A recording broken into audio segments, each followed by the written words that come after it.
एक वृद्ध व्यक्ति ट्रेन में सफर कर रहा था। वह कोच खाली था। तभी 8 से 10 लड़के उस कोच में आए और बैठकर मस्ती करने लगे।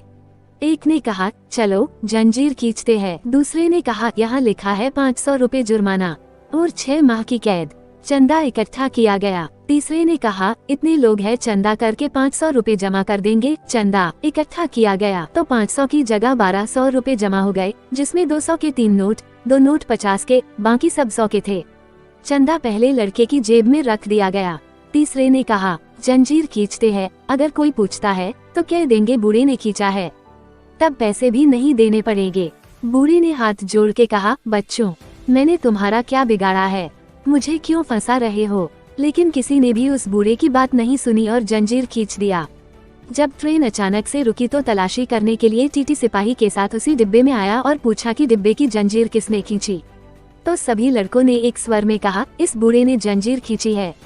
टीटी बूढ़े से गुस्सा होकर बोला, शर्म नहीं आती इस उम्र में ऐसी हरकत करते हुए? बूढ़े ने हाथ जोड़कर कहा, साहब, मैंने ही जंजीर खींची है, लेकिन मेरी बहुत मजबूरी थी। टीटी ने पूछा, ऐसी भी क्या मजबूरी थी जो आपको जंजीर खींचनी पड़ी?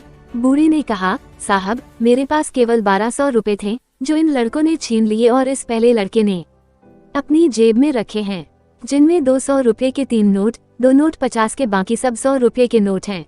अब टीटी ने सिपाही से कहा, इस लड़के की तलाशी लो। जब लड़के की तलाशी ली तो 1200 रुपए बरामद हुए और जैसा बूढ़े ने कहा था, नोट बिल्कुल वैसे ही थे। 1200 रुपयों को वृद्ध को वापस कर दिया गया। लड़कों को अगले स्टेशन में पुलिस के हवाले कर दिया गया।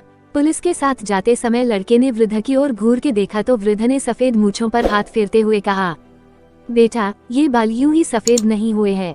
तो दोस्तों, आप भी ये बात याद रखना कि बुजुर्गों को हल्के में नहीं लेना चाहिए।